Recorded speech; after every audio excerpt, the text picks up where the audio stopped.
یہ اعلان کر چکا ہے اسرائیلی وزیر اعظم کہ میں لبنان کی کسی زمین پر قبضہ کرنا نہیں چاہتا. ٹھیک ہے. اس کا وہ پریٹینڈ یہ کر رہا ہے کہ میں نے کچھ عرصے کے لیے وہ جو ہے وہ ایک زون بنا رکھی ہے, سیکیورٹی زون جس کو وہ کہتا ہے. یہ دائرہ ہے میرا. اب اسی دائرے کے نام پہ یہ ایک الگ بات ہے کہ 70% غزہ جو ہے وہاں پہ ابھی بھی اس کی فوج موجود ہے. ہاں, وہاں بھی پیس ڈیل کے بعد وہ ایز اٹ از ایگزسٹ کرتی ہے وہ لائن. ٹھیک کہہ رہے ہیں آپ. 70% رقبہ جو ہے غزہ کا. اب یہاں وہ کہہ رہا ہے کہ میں نے یہ بات بڑے واضح الفاظ میں اپنی وزارت دفاع کو بھی بتا دی ہے, اپنی فوج کو بھی بتا دی ہے کہ ہمارے جو لوگ جنوبی لبنان میں ہیں ان کو فل فریڈم آف ایکشن ہے, کھلی آزادی ہے کہ اگر وہ یہ محسوس کریں کہ کسی جگہ سے خطرہ ہے, تھریٹ ہے, نہیں براہ راست ڈائریکٹ, لیکن جو خطرناک بات ہے وہ یہ کہ ڈیولپنگ تھریٹ, مثلا کہ تم ارادہ کر رہے ہو کہ تم میزائل پھینکو گے, ہاں, یا حملہ کرو گے یا کوئی سازش کرو گے, تو آپ شمالی کیونکہ لبنان کا جنوب جو ہے وہ اسرائیل کا شمال بنتا ہے, وہاں کے رہنے والوں کو بچانے کے لیے, ان کی حفاظت کے لیے اسرائیل کی دفاعی افواج جو وہاں پہ تعینات ہیں ان پر کوئی قطغن نہیں, یعنی فل لبرٹی انہیں. مطلب جو ڈیولپمنٹ امریکہ اور ایران کے درمیان ہو رہی ہے جس میں پروٹیکشن آ رہی ہے لبنان والی, وہ کنسیڈر نہیں ہوگی. ہاں, اور دوسرا وہ یہ کہتا ہے کہ وہ جو سیکیورٹی زون میں نے بنایا ہوا ہے اس میں ہم اس وقت تک رہیں گے جب تک کہ ہمیں پوری ضمانت یا یقین نہیں مل جاتا یہاں سے ہمارے لیے خطرہ ختم ہوگا. تو اب اس کے بعد چیزیں انٹیکٹ ہیں. کوئی میرا اپنا یہ خیال ہے کہ یہ اس نے جو یہ ٹویٹ کیا ہے, دیکھو ایک بات سمجھنے کی کوشش کرو. اگر اس وقت میں اور آپ بیٹھ کے یہ تجزیہ کرنے کی کوشش کریں کہ اس میں کون جیتا اور کون ہارا, تو وہ انتہائی بچگانہ بات ہوگی. ٹھیک ہے. دنیا بھر میں بڑی جب جنگوں کے بعد جب مذاکرات ہوئے ہیں اور معاہدے ہوئے ہیں تو ان میں ایسی صورتحال ہوتی ہے کہ ہر فریق جو ہے اپنی اپنی فیس سیونگ لے رہا ہوتا ہے, اپنی جو ان کی ڈومیسٹک آڈینس ہے. مثلا ایرانی قیادت ایران کے عوام کو یہ بتا سکتی ہے کہ صاحب ہم نے حزب اللہ کو ابینڈن نہیں کیا, ہم ان پر حملہ نہیں ہونے دیں گے, ہم بیروت کے جنوبی علاقوں کو غزہ نہیں بننے دیں گے, نمبر ایک.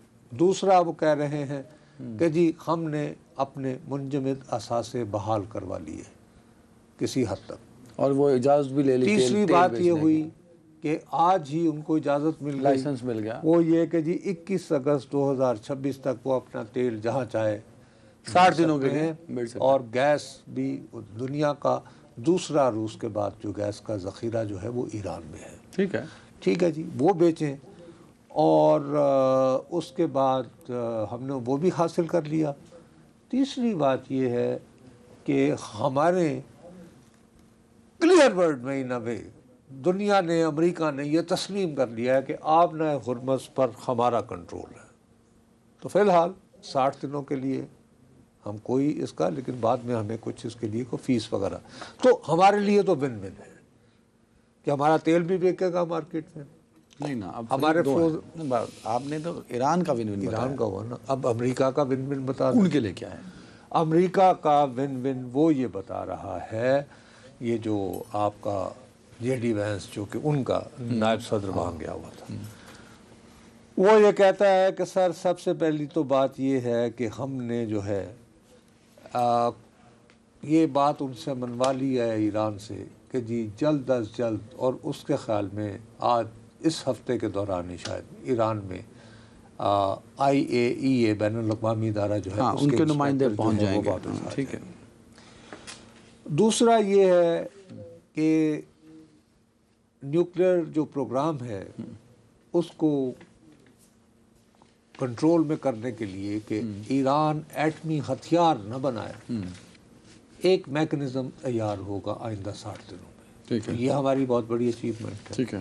تیسری ہماری اچیومنٹ یہ ہے کہ ہم نے جو ہے ایک ایسی کمیٹی بنا دی ہے اوور سائٹ کی، جس میں پاکستان بھی شامل ہوگا اور یعنی کہ قطر بھی، جو اس بات کو انشور کرے گی کہ یہ جو 60 دنوں میں مذاکرات ہو رہے ہیں، جس میں بقول امریکہ کے ہمارا آبجیکٹو یہ ہے کہ نمبر 1 نیوکلیر انریچمنٹ نہ ہو، وہاں پہ ویپن گریڈ جو ہے وہ یورینیم نہ بنے، ٹھیک ہے، وہ 60 دنوں میں ہوگا، وہ پروسیس مکمل ہو جائے، اور اس کے بعد تو ہمارا جھگڑا نہیں ہے۔ اب یہ وہ کہہ رہے ہیں، ٹھیک ہو گئی بات۔ دوسرا وہ کہہ رہے ہیں کہ لبنان میں یہ اسرائیل کے بارے میں وہ کہتے ہیں کہ دیکھیں جی بات سنیں میری، اگر ایک آدھ ڈرون ادھر آ گیا تو اس کا اوور کل کرنے کی اسرائیل کو کیا ضرورت ہے، یہ اس کے الفاظ میرے ہاں نہیں، ٹھیک ہے، اور اس کے لیے بھی ہمیں کوئی جو ہے وہ کمیٹی بنا دیں گے۔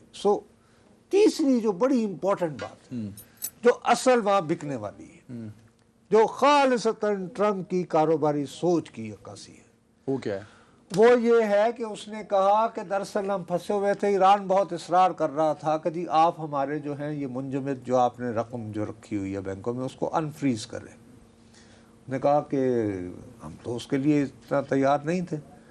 پھر یہ کہ وہ یہ کہتا ہے کہ جیرڈ کشنر اور قطریز انہوں نے مل کے یہ تجویز پیش کی کہ آپ ایسا کریں کہ ایران کو اپنی غذائی ضروریات کے لیے جو گندم خریدنا ہے، مکئی خریدنی ہے، سویابین ہاں خریدنی ٹھیک ہے، ہے، پبلک تو وہ امریکہ کے کسانوں سے خریدیں،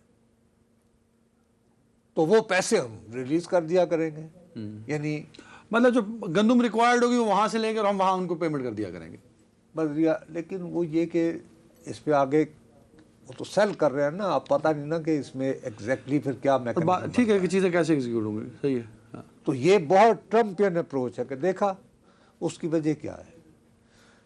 ٹرمپ جو ہے اس کو اس وقت اشد ضرورت ہے مڈ ٹرم الیکشن ہونے۔ یہ دیکھیں، نہیں آپ تو کہہ رہے ہیں یہ سب کچھ ٹرمپ یہ اس لیے نیو کر رہا ہے یارک کہ ٹائمز کا بہت بڑا یہ کالم نگار ہے ٹامس فریڈمن، اس نے کتاب بھی سب سے پہلے لکھی تھی ورلڈ از فلیٹ، جب یہ انٹرنیٹ کا عروج آیا کہ جی اب تو 24 گھنٹے دنیا میں ایک ہی وقت ہوتا ہے، وہ ہاں ٹھیک ہے، کال سینٹرز اینڈ آل دیٹ۔ وہ یہ کہہ رہا ہے، یہ اس ڈیل کا ناقد ہے، وہ یہ کہتا ہے کہ ٹرمپ نے ایک خالص کاروباری آدمی کی طرح اسرائیل کو، جو اس کا ہمارا پرانا دوست تھا، اس کو بھی ابینڈن کر دیا۔ اچھا بائی دا وے یہ نیتن یاہو کا ویسے بہت کرٹک ہے، ٹھیک ہے، اور اس سے زیادہ یہ اس نے جو بات اٹھائی ہے جو کہ ہمارے ہاں لوگ غور نہیں کر رہے کہ ہمارے برادر خلیجی ممالک کیا محسوس کر رہے ہیں اس ڈیل کے بارے میں، اور یہ جتنے عرصہ جنگ رہی وہ کیا محسوس کرتے رہے۔ کہتا ہے وہ سب اس نے بلا دیا صرف اس وجہ سے کہ وہ یہ چاہتا ہے کہ پینسلوینیا، مشیگن اور جارجیا جیسی جو ریاستیں ہیں جو سوئنگ سٹیٹس وہاں پہ کہلاتی ہیں، وہاں انشور کروں کہ میں مڈ ٹرم الیکشن نہ ہو۔ یہ وہ کہہ رہا ہے، میں نہیں کہہ رہا ہوں، ٹھیک ہے۔ تو اس نے کہا کہ اس نے جیسے بڑی کمپنیاں دیوالیہ ڈکلیئر کر دیتی ہیں اپنے فائنینشیل بینیفٹ کے لیے، تو ٹرمپ فیوچر ٹھیک ہے، وہ دفاعی اعتبار سے، اسٹریٹجک اعتبار سے اس نے اپنا دیوالیہ ڈکلیئر کر